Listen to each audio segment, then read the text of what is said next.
this year has been a bit more stable in terms of the opportunities in the market, and then also we have, to your earlier point, a lot more sophistication than we used to have.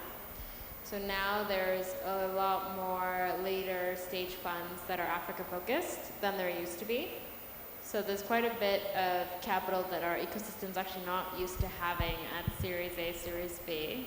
And I think that, if anything, is cause for excitement and also some kind of deference of like the future of where Series A, Series B in Africa is going to land.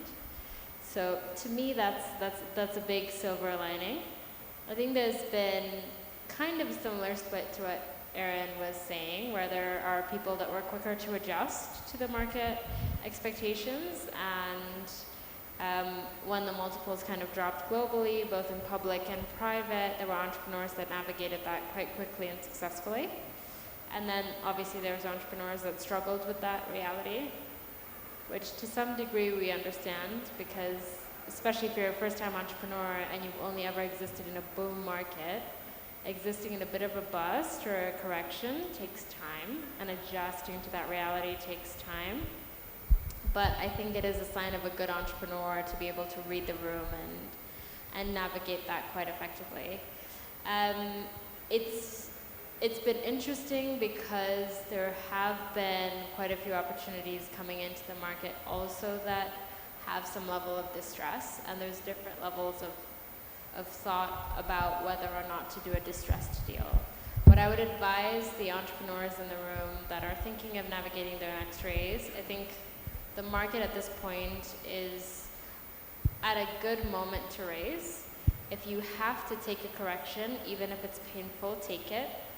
Waiting too long to the point where you're in a place of distress just to maximize valuation can be quite dangerous.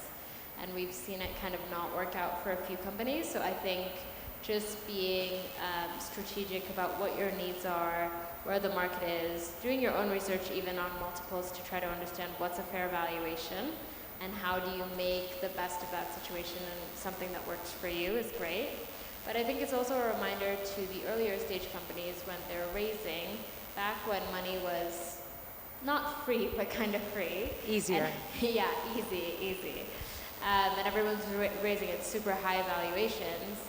Again, it makes sense to have taken that money, but at those valuations, they weren't necessarily justified, right? So I think it's also a lesson to early stage founders to be a bit conscientious about, okay, what makes sense for me at this stage so that I can level up at the next, and so that I'm not kind of dealing with a valuation issue later.